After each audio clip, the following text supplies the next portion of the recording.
remember that because of this Entoto Kausing, may we know, Mr. Chair, if these resource persons are present in today's hearing?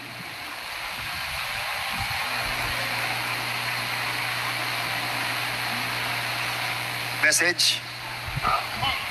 That's Myra Luca and Toto Kausing. Ako personally, I try to watch your YouTube, and there are a lot of public official that you have mentioned doon sa inyo pong So can you kindly clarify yung mga accusation that was made by the two personalities? Mr. Chairman, dito lang kami, wala naman na kaming hinanda na speech or introductory statement. We are only here to answer whatever questions that the good Congresswoman Luis Tru would ask. I hope you can show proof because the mayor has challenged you already. Pag may napatunayan ka daw, ibibigay na niya sa'yo. It seems that the statement of Mr. Kausing are all hearsay. Dito sa mga sinabi ni Mayor Kapil, you mentioned dito, Mayor Kapil, that accusation sa iyo, yung mga condominiums na pinatayo mo. Yes, Your Honor, yun po yung sinasabi nila, pero yung condominium po, nakatayo na. Before pa po ako nag-mayor, 2012 po yun, yung isa 2015, at meron po silang business permit sa amin sa munisipyo, but they insisted na sa akin daw po yun, kaya wala pong katotohanan yun, Your Honor. Sir, can you reply on that? Ako po ba, sir? Hello? Yes, kindly reply, Mr. Kausing. Chairman, hindi ko lang maintindihan kung alin ang tatanong yung tungkol sa dalawang issue kasi dito eh. Yung issue tungkol doon sa 5 million a month daw at saka yung issue tungkol sa dalawang condotel. So alin ang una pong kasi sinasabi niya po na baseless. Ngayon, kung ang opinion ko sa dalawa sa akusasyon niya una, sa 5 million a month, wala po akong sinabi sa vlog ko na 5 million a month. Ngayon, pagdating naman po sa condotel, binlog ko na rin po yan na condotel na ayon sa informante ko, nasa kanya yan. Kaya tinatayuan po namin ito, Your Honors, na totoo po ang aming nakuha na kinwento ng aming tinatawag na informante. But of course, iyan ang sinabi ng informant ko sa akin. At ang isa sa mga informante ko nito ay nag-identify niya sa sarili niya as isa siya sa nakatira malapit doon. At kinwento nga rin, nung pinapagawa yan, renovation, ay kinikwento na nagyabang pa nga si Mayor na siya na may-ari nun.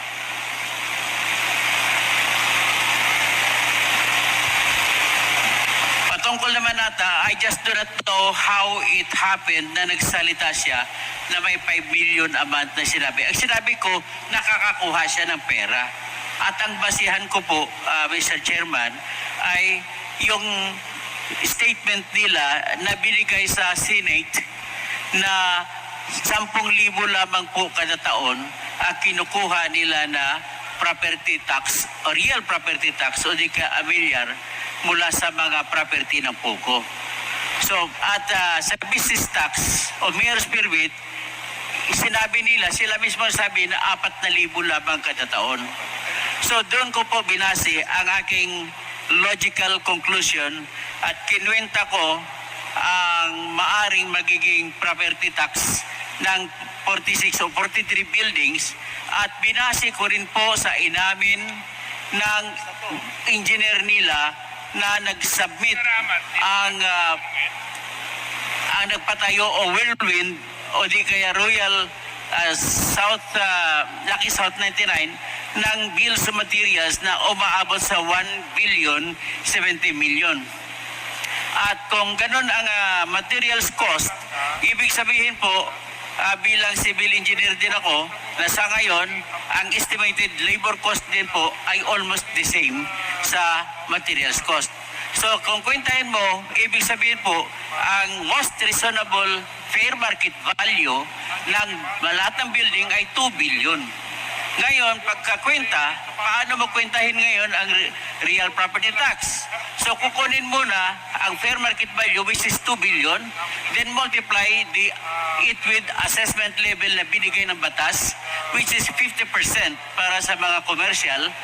Tapos, i-multiply mo, ibagay ka 1 billion. Pagkatapos, kukunin ang real property tax is equals to 1% times assessed value. So assessed value is 1 billion times 1%, that is 10 million a year. Tapos ang lupa pa, sabihin na lang natin na 5,000 per square meter. Ang kinikwenta ko, pag 5,000 per square meter sa 10 hektarya, aabot po ng mga abot sa 500 million. So kung kukunin mo po yung tinatawag na assessed value, that is 250 million. At kung kwentahin mo po yung real property tax niya based on assessed value, which is 1%, that is also 2,500,000. So if that is so, ang tinatago na pera mula sana sa property tax at saka sa business taxes ay umabot mahigit 12 billion. Yun lang po ang sinabi ko po. Okay, Mr. Chairman, kasi may nabasa ako dito from Mayor Capili, that Mayor JBC Capili has a house and lot worth 50 million near the Porac Pogo site. Saan galing tong statement na to? Sa kanila po, nung una yun yung claim nila. Kaya sinabi ko, pag may nakita sila na bahay ko kahit worth 1 million lang sa kanila na, pero wala naman silang nakita. Then, yung condo na naman, pag nakita po nila, nasa akin po yun, sa kanila rin, I will sign an affidavit. Pag nakita po nila na sa akin, sa kanila na rin po. Para maipakita po na talagang wala tayong tinatago. Kasi napakabilis po nilang magsabi na meron kang ganito, pero pag nakita naman nila na wala, parang wala lang sa kanila, pero nasira na po yung pangalan mo. Una, sabi nila sa akin daw yung lupa ng Pogo. Nung nakita naman na hindi sa akin, hindi man sila nag-apologize. Yung problem po sa lupa, 2017 may court decision na, 2019 pa lang ako naupo. Kine-claim din na ako yung kasabwat doon, 2019 pa lang po ako naupo. Kaya I don't know kung ano po ang may galit po ba sila sa akin para sirain nila ako ng ganito. Sana po, kasi po ako'y halal din ng taong bayan at siyempre I have to protect my leadership din as the mayor, na hindi po pwede na sirain mo na lang ang isang tao without any proof na paano po ang aking pagkatao. Your Honor, thank you. Is this true, Toto Kausing, that you have mentioned the 50 million pesos worth of house and lot in the property that he mentioned? And as well, kasi nakasulat dito mga luxury cars that binili na ni Mayor Capili. Totoo po ba na sabi niyo po yun? Mr. Chairman, mga sinabi ko rin sa vlogging ko na yung dalawang kondo, yun ang tinuturo doon sa 50 million na estimate lang yun yung presyo ng buildings na yun. At with regard to the sports cars, sinabi rin po yun sa akin na informant ko. So ang sports car na sinabi sa akin na informant ko, meron siyang BMW, meron siyang Porsche, at meron din siyang luxury car na Toyota Land Cruiser na may bulletproof. So yan po ang aking mga sinabi sa akin ng formante ko. Well, if he denies it, then that is also his right to deny. Pero sa amin naman po bilang vlogger ay umaasa kami sa mga informante na nagbibigay po sa amin ng information at binabase ko rin sa katotohanan pagkatapos ko manood sa mga Senate hearings na kung saan ay maraming butas ang kanyang mga kinikwento. So kapanipaniwala po ang binigay sa akin ng aking informante. Ganun lamang po, Your Honor. Mr. Chair, Yes. I wish to invite the attention of Toto Kausing. You are being challenged by Mayor Kapil. I understand and I do not discount the fact that iba yung beneficial owner, iba yung registered owner. But if you have proof to show na mayroon talagang pag-aaring condotel, luxury car, armored vehicle, just like what you are saying today, I hope you can show proof because the mayor has challenged you already. Pag may napatunayan ka daw, ibibigay na niya sa'yo. That is for the manifestation, Your Honor. May I answer now? Sige, anyway, ganito po yan, Mr. Chair. Thank you, Mr. Chair. Yes, we take note of the observation of the committee that it seems that the statement of Mr. Kausing are all hearsay and he has no personal knowledge about the issues at hand. And in that case, would like to ask you from refraining to continue replying to the questions raised by Congresswoman Luistro. We invited the former president to come, no? And he did not come. Imbitahan namin uli siya. The thing is, even the other committees would want to invite the former president. Sapagkat siya lang ang makakasagot ng mga tanong na ito. Isa lang ang common denominator.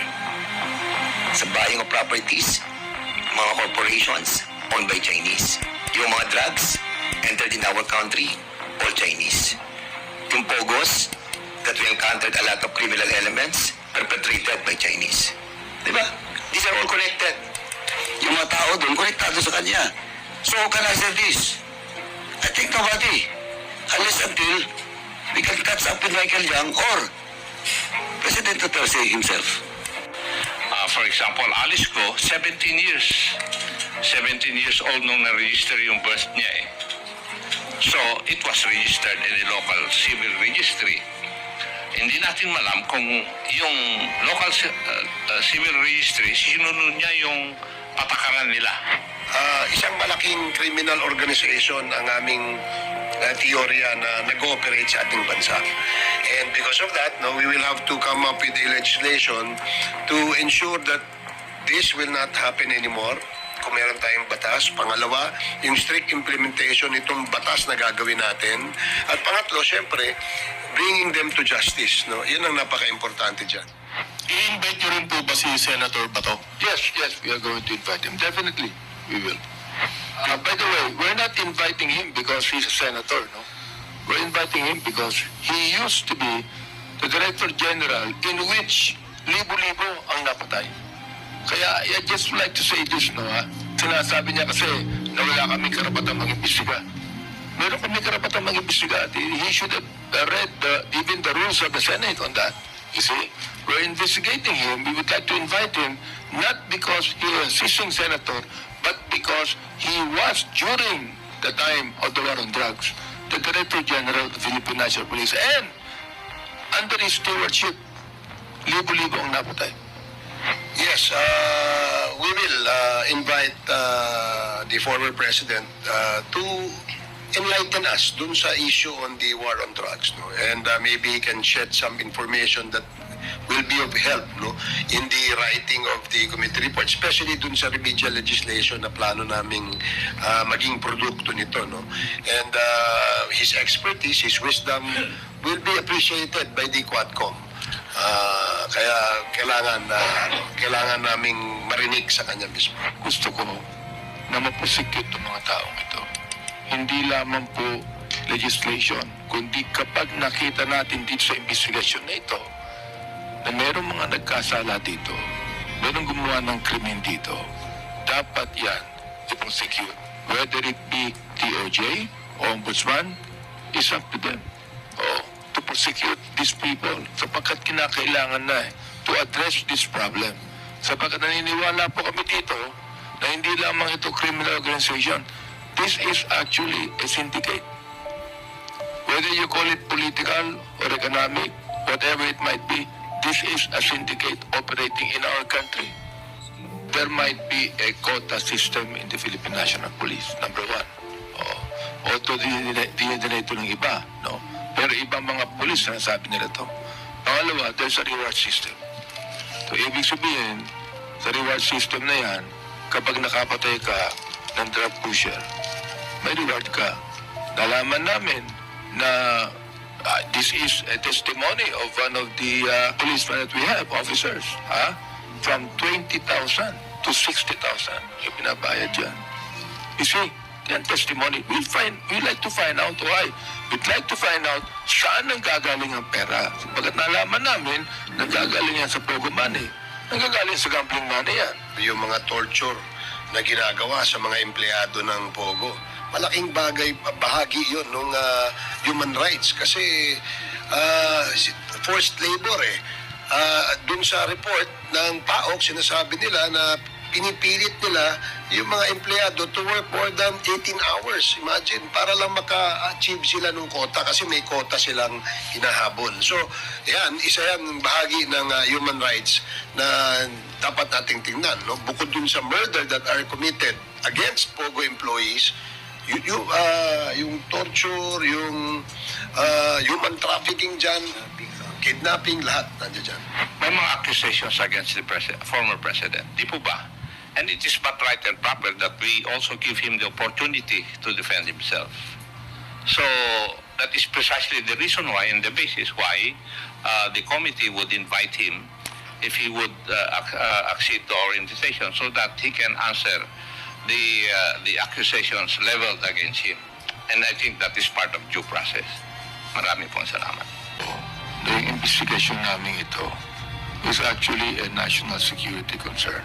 Unang-una, we invited the former president to come, no? And he didn't come. Imbitahan namin uli siya. The thing is, even the other committees would want to invite the former president. Sapagkat siya lang ang makakasagot ng mga tanong na ito sa aking committee. Bakit sinasabi ng NUPL na more than 20,000 ang napatay? 16,000 ang napatay ng the vigilante forces. Nakatanggap kami ng datos mula sa Philippine National Police na nagsasabi doon na mga 21 lang ang napatay ng mga drug lords pero more than 7,000 ang napatay ng mga drug pushers at 440 people ang drug users na hindi dapat patayin, hindi dapat arestuin, kundi dapat i-rehabilitate ay napatay. At hindi lang ito, na-find out din namin na may reward system. Saan ang gagaling ang pera na binibigay sa mga nakakapatay ng mga pulis? Yun ang tanong namin dito. Kaya sabi namin, magkakasundo-sundo na kami para maimbitahan ang dating Pangulo para sagutin niya ang lahat ng mga bagay na ito because this concerns our national security at siya lamang ang makakasagot nito. Thank you po, Kongs. Last on my... Ay, sige po, Kong. Dagdagan ko lang, kasi itong pag-create ng Quadcom ay sangayon ito sa rules ng House, no? Dun sa Rules of Procedure Governing Inquiries in Aid of Legislation. So hindi po ito bago, although this is historic as I stated earlier. Kasi ngayon pa lang tayo nagkaroon ng ganitong klaseng multi-committees that will hear a common issue that encompasses all the coverage of the different committees. So we thought it wise na para isang hearing tayo, hindi din aksayado yung oras ng ating mga inimbitahang resource persons, isang hearing tayo na gagawin natin. Sino po yung mga... Nabanggit na po kanina ni Kong Benny na we will invite the former president. Sino pa po yung mga, kumbaga, common resource person na iimbitahin po? Iimbitahan din namin. Iimbitahan din namin sapagkat kasama rin dito si Senator Bato de la Rosa. Iimbitahan namin siya. Now, it's up to him kung pupunta siya o hindi. si Harry Roque, imbitahan din namin siya. Lahat ng mga dating mga director general na involved sa mga pagpatay doing war on drugs, iimbitahan din po namin. Isang malaking criminal organization ang aming teorya na nag-ooperate sa ating bansa. And because of that, no, we will have to come up with a legislation to ensure that this will not happen anymore. Kung meron tayong batas. Pangalawa, yung strict implementation nitong batas na gagawin natin. At pangatlo, syempre, bringing them to justice. No? Yan ang napaka-importante dyan. Thank you. Supporting what Chairman Barber said, no, I really would like to say this, no. Dalawang bagay ang gagawin namin dito eh. Unang-una, yung sinasabi niyang remedial legislation. Pangalawa, gusto ko na ma-prosecute itong mga taong ito. Hindi lamang po legislation, kundi kapag nakita natin dito sa investigasyon na ito, na merong mga nagkasala dito, merong gumawa ng krimen dito, dapat yan i-prosecute. Whether it be DOJ o Ombudsman, is up to them to prosecute these people sapagkat kinakailangan na to address this problem. Sapagkat naniniwala po kami dito na hindi lamang ito criminal organization. This is actually a syndicate. Whether you call it political or economic, whatever it might be, this is a syndicate operating in our country. Yun ang aming pag-aakala dito. Kaya kami nagkatipon-tipon. Alright. Sir, I have 2 questions po. Sir, first kay Congressman Abante. Tanong ko lang po if tama po ba na isama yung human rights? Kasi yung iniimbestigahan po ng human rights happened before yung mga EJK, alleged EJK. Tapos ito naman pong Pogo, yung sa Mexico, recent lang naman po siya. I mean, paano, pwede po paliwanag kung paano i-intertwine yung dalawang issue? There are exchange of money here, ba? Ibig sabihin, ang nakita namin na there might be a quota system in the Philippine National Police, number 1. Although dinidinito ng iba, no? Pero ibang mga police na sabi nila to. Pangalawa, there's a reward system. So, ibig sabihin, sa reward system na yan, kapag nakapatay ka ng drug pusher, may reward ka. Nalaman namin na this is a testimony of one of the policemen that we have, officers, from 20,000 to 60,000 yung binabayad dyan. You see, yan testimony. We'd like to find out why. We'd like to find out saan ang gagaling ang pera. Sapagkat nalaman namin, nanggagaling yan sa Pogo money. Nanggagaling sa gambling money yan. Oo. Sa drugs naman, but alam natin na ang pinatay nung panahon ng war on drugs ay mga drug pushers, mga drug lords, pero nadamay ang mga drug users. Nadamay, merong mistaken identity. In fact, in our last hearing, merong 9 years old na bata na pinatay, binaril, pero nakalagay death certificate pneumonia. Walang police report ang ginawa yung 4 na police na nag-imbestiga. Anong ibig sabihin po nito?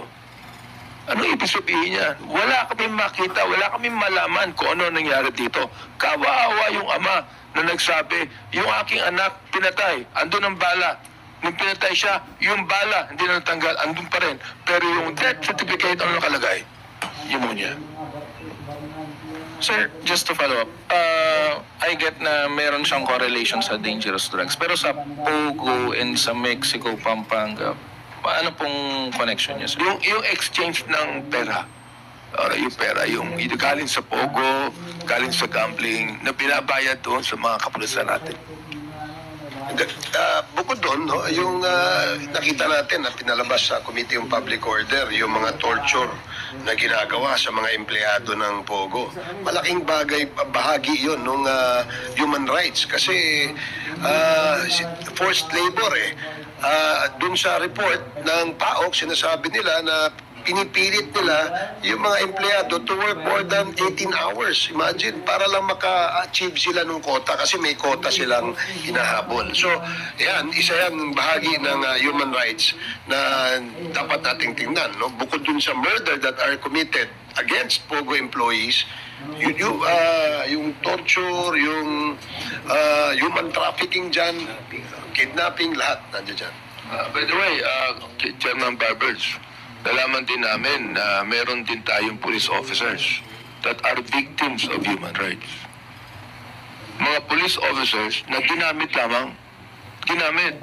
They did not really want to kill anyone, pero ginamit sila. Ang gusto natin malaman, sino yung gumamit? Ba't ginamit itong mga taong ito? And I would like to ask the police officers, even right now, kapag ginamit kayo, victim kayo ng human rights, sumigaw na kayo. Sabihin niyo na sa amin yan. Kailangan nating malaman ito. May I? Kayo nasa media, di po ba? And you have been members of the media even during the past administration. If you remember, ang centerpiece of the past administration is the war on drugs. I think we agree on that. And the reason why it was the centerpiece because alam po nila na dahil sa drugs, maraming krimen na nangyari. Lahat ng karamihan ng krimen, it's connected to illegal drugs. Yun ang dahilan.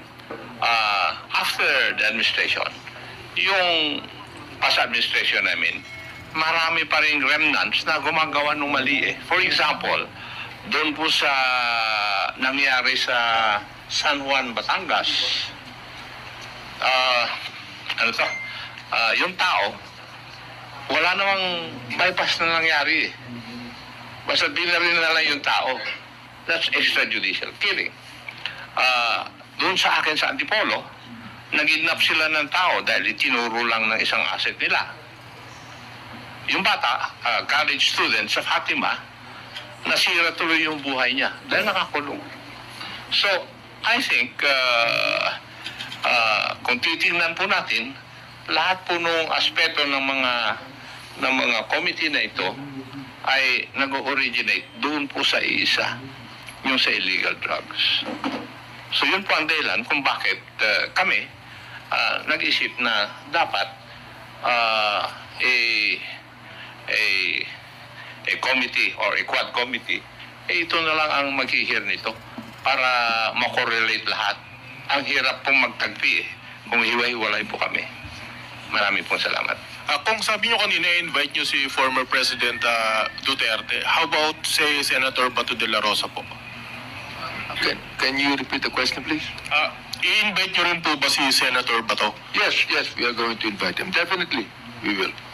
By the way, we're not inviting him because he's a senator, no? We're inviting him because he used to be the Director General in which libo-libo ang napatay. Kaya I just would like to say this, no, ha? Sinasabi niya kasi na wala kaming karapatang mag-imbestiga. Meron kaming karapatang mag-imbestiga. He should have read even the rules of the Senate on that. You see, we're investigating him. We would like to invite him, not because he is a sitting senator, but because he was during the time of the war on drugs, the Director General of the Philippine National Police, and under his stewardship, libo-libo ang napatay. Good morning po, Jonathan Andal sa GMA News. Since dahil magiging Quadcom na po, mag-issue ba kayo ng bagong invitation kay former President Duterte signed by all four chair? Yes, we will invite the former president to enlighten us dun sa issue on the war on drugs, no? And maybe he can shed some information that will be of help, no, in the writing of the committee report, especially dun sa remedial legislation na plano naming maging produkto nito, no. And his expertise, his wisdom will be appreciated by the Quadcom. Kaya kailangan naming marinig sa kanya mismo. I understand yung initial reason ba't siya iimbitahin dahil sa war on drugs. Pero pag-uusapan din kasi sa Quadcom yung POGO. May gusto ba kayong itanong sa dating Pangulo tungkol sa POGO? Well, basically, we have heard po sa committee natin, no, that he issued Executive Order number 13 transferring the authority of CESA to conduct yung mga online gaming to PAGCOR. And because of this transfer of the power from CESA to PAGCOR, nag-proliferate yung mga illegal POGOs, considering all the criminal elements that we have seen, no? Ano yung rationale why this executive order was issued? But of course, meron din, di ba? But we have seen yung maraming elements sa drugs, sa POGOs, sa buying of properties, sa EJK, na a while ago we are trying to correlate each other. And sino yung pinagmulan ng lahat ng ito? There must be something on top of everything. Hindi mo pumasok itong mga elementong to ng ganun lamang di ba? And probably this is the objective of this committee, to find out, di ba? Kasi aside from crafting the right bills na magiging batas, syempre yung pananagutan ng mga nagperpetrate nitong mga problems that we are now trying to solve. Anong particular question po yung gusto nyong itanong kay former President Duterte tungkol sa POGO?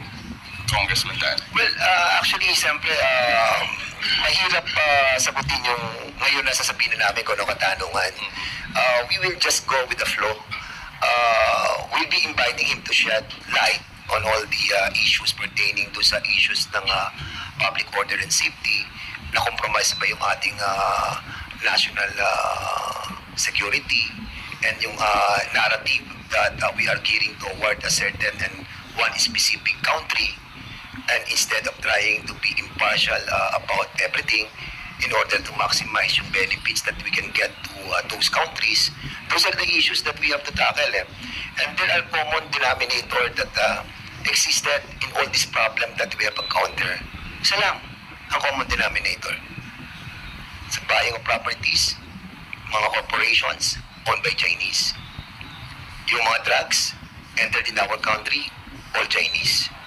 Yung POGOs, that we encountered a lot of criminal elements perpetrated by Chinese. Diba? These are all connected. And because of this kind of interconnection, the implementation of all these orders, nagbunga ng extrajudicial killings. Diba? That intertwined with drugs. Diba? Kaya marami tayong dapat itanong na dapat maintindihan ng tao, dahil meron dito talagang yung pinuntahang isang pagpanig sa isang bansa at hindi pagpanig sa isang bansa. And I think the President is right on trying to put himself in a middle in order to maximize the benefits of the two countries. Kasi yun yung pinaka-outmost concern natin. Bakit tayo parang nandun, magiging probinsya na tayo ng China? Ito ba ay tinatawag na mind conditioning to all of us? There must be something on top that somehow controlled us. Yun lang. We have to be thorough about this investigation. Ayaw naman natin na na-create ito at wala tayong produkto, no? As you probably all know, ang Kongreso, ang mandato ng Kongreso ay gumawa ng batas, no? At hindi ganun kadali para sa ganitong klaseng issue na gumawa tayo ng batas. That's why we want to be thorough about this. If this will take several hearings, if there is a necessity also to go around the country to conduct public hearings, why not? And if we feel that sufficient na yan, then there's a time siguro ihinto namin.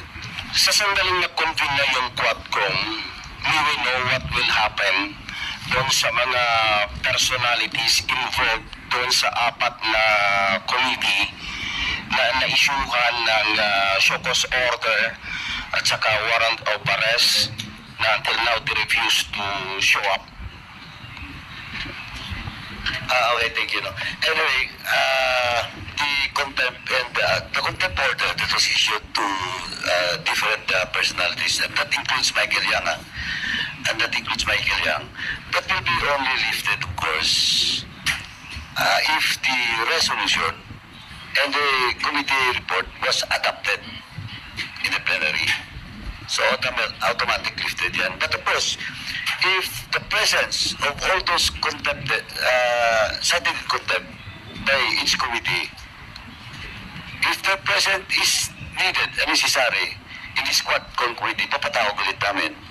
So again, if they refuse to attend hearings without valid excuse, therefore they can be cited again in contempt. But sa committee level po, it will be automatically lifted pag dumating na po sa plenary approval or adoption ng committee report. Just for clarification lang, meaning to say, the committee report ng 4 na committee before mag-convene ng Quadcom will be submitted to plenary. No, not necessarily.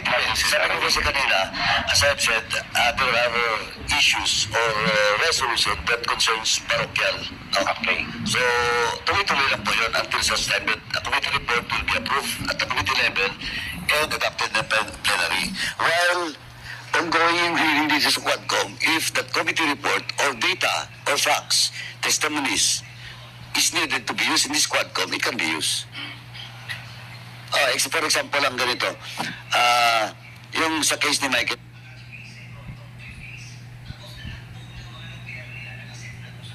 that's why, gusto ko lang dugtungan yung sinabi kanina ng mga kasamaan ko dito when it comes to the presence of the President that will be invited by the Quadcom.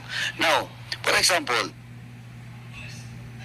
the person who Michael Yang, alam naman ng public who is Michael Yang, di ba? Until now, he's a fugitive. He's cited in contempt sa committee. Now, alam po natin, lahat na yan dito, nakaumang doon kay Michael Yang. For example, in my committee, Edith Tayang, etong si Willie Ong, konektado yung kapatid niya, ngayon dito sa Pogo, konektado doon sa, may isa pa, konektado sa Parmali. So, it is only the President, previous administration, or the past President that can answer this. Because nobody can answer with regards to the appointment, so-called appointment of Michael Yang. Di ba? As an economic advisor during that time. Whether that is official, hindi ko nakita yung dokumento, but it was announced in public. And Michael Yang now cannot be found. Tapos, itong Michael Yang ngayon, konektado sa lahat. Pogo, drug.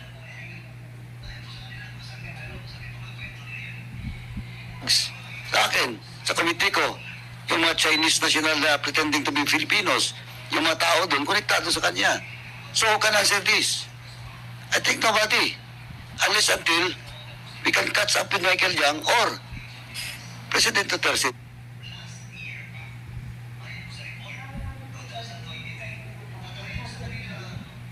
himself. Thank you po. Your question is what happens to those people who were cited in contempt by the different committees. It would remain until, as far as our rules are concerned, until the final committee report is presented to the plenary. So, until they present themselves to the committee, if they present themselves to the committee, the contempt order will be lifted. If they will not appear up to the time that the committee report will be submitted to the plenary, it would only be the time na ma-lift din yung contempt nila. Yun po yung plan. Now, this is a different committee. It's known as the Quad Committee. The committee would follow the rules of the House. I think the rules to be followed by the committee, Quad Committee is already being, shall we say, by the different COMSEC. They're preparing the rules to be followed by this committee already. So we can invite any person we want to who would be necessary to provide us the necessary information. We can also cite people invited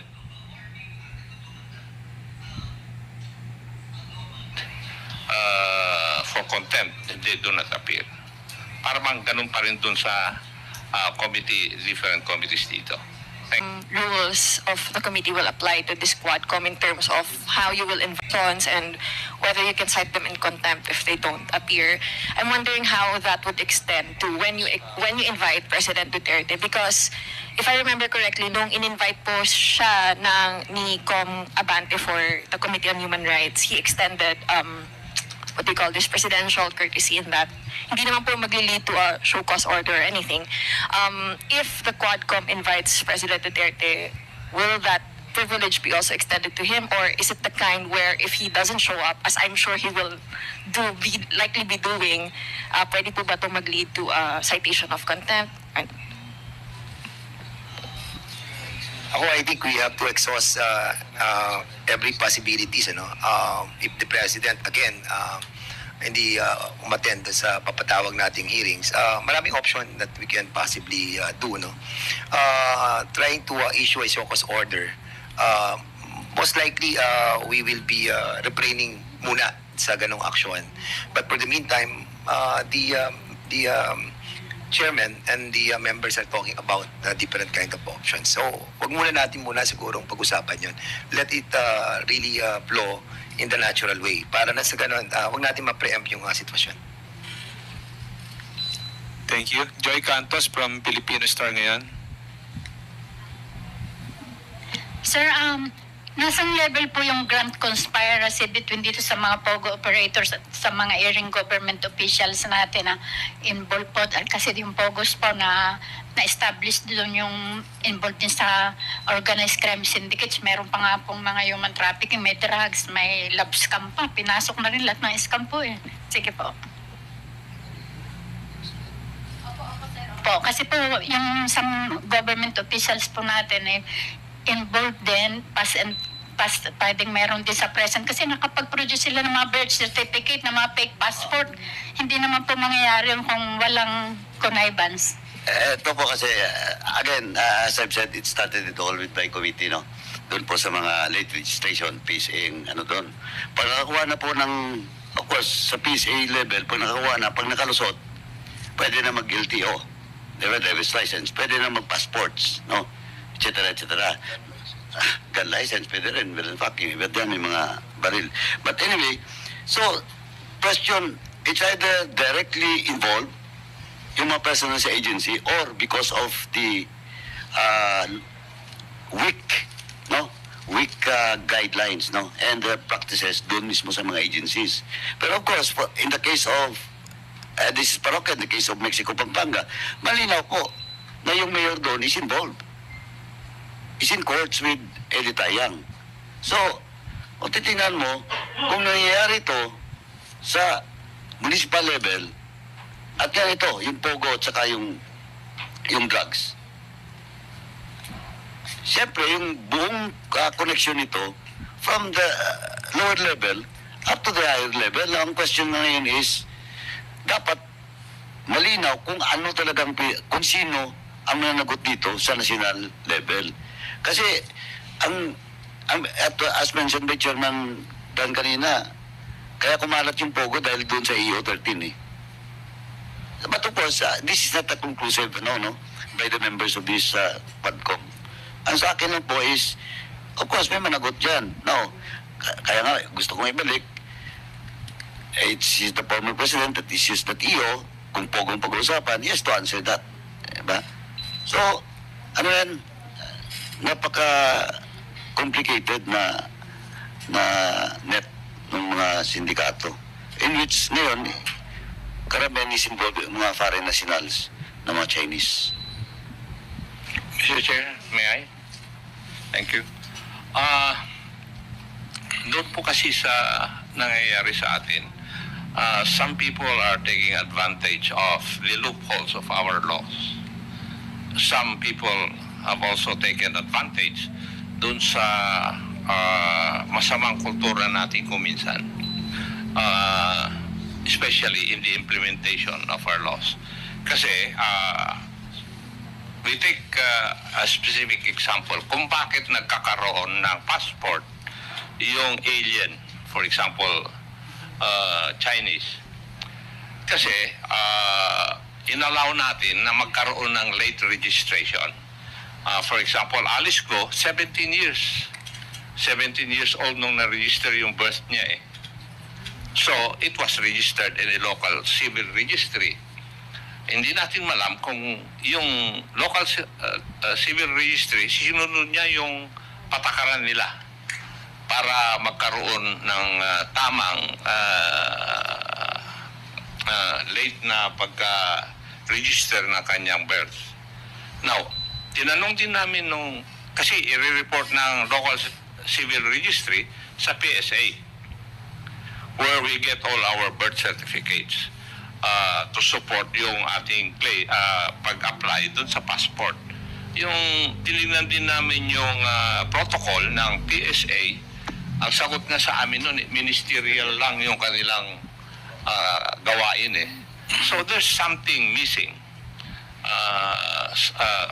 doon sa ating mga batas at sa ating mga guidelines or protocols. So we have to look into this para ma-plug yung mga loopholes na ito. And I think that's part of the reason why kailangan maimbestigan ng Quadcom para yun nga magkaroon ng remedial measures after the hearings conducted by this body.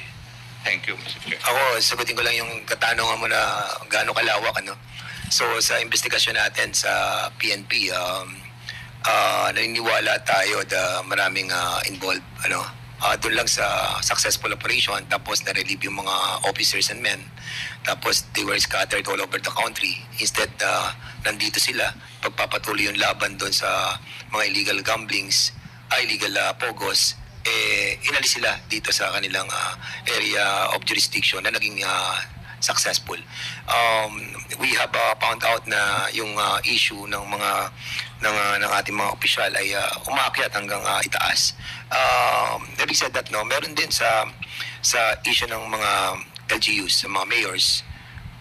Well, hindi natin alam kung gaano kalawak itong involvement ng mga public official elected, and even yung mga appointed sa PSA, they were appointed, but of course hindi natin alam kung gaano kahaba yung ammunition ng ating mga kalaban. Kasi ang pipili mo dito kaya lumalawak to dahil sa pera, no? So in other words, kaya natin inaalam dahil national security na nga po ang concern dito, yung ating pong bayan. So mamimili ka na dito, di ba? Pera o bayan. Yun lang po. Sir, with regards to the bloody war on drugs, sir, based sa statement po ng mga naging witness and resource person, sama na natin si Colonel Asierto, is there a compelling reason to believe that the ex-President Duterte is really the mastermind of the EJK?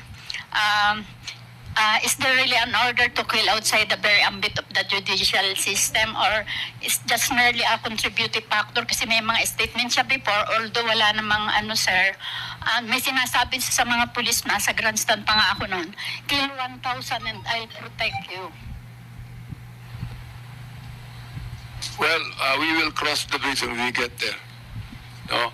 Kasi inaakusahan siya ng NUPL, for example, like Attorney Nery Colmenares, Attorney Conti, and the other NUPL leaders, like, for example, Attorney Adel Jokno, in my hearing, and even Makabayan Black had actually accused him to be the mastermind of this. So we're going to find out. We're going to find out in our hearings. Mr. Chair, in the committee of the Honorable Abante, may mga accusations against the former president. Di po ba? And it is but right and proper that we also give him the opportunity to defend himself. So that is precisely the reason why and the basis why the committee would invite him if he would accede to our invitation so that he can answer the accusations leveled against him.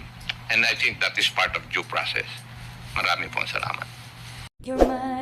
Thank you for watching, guys. Just click on my YouTube channel, Al Johnny Rick.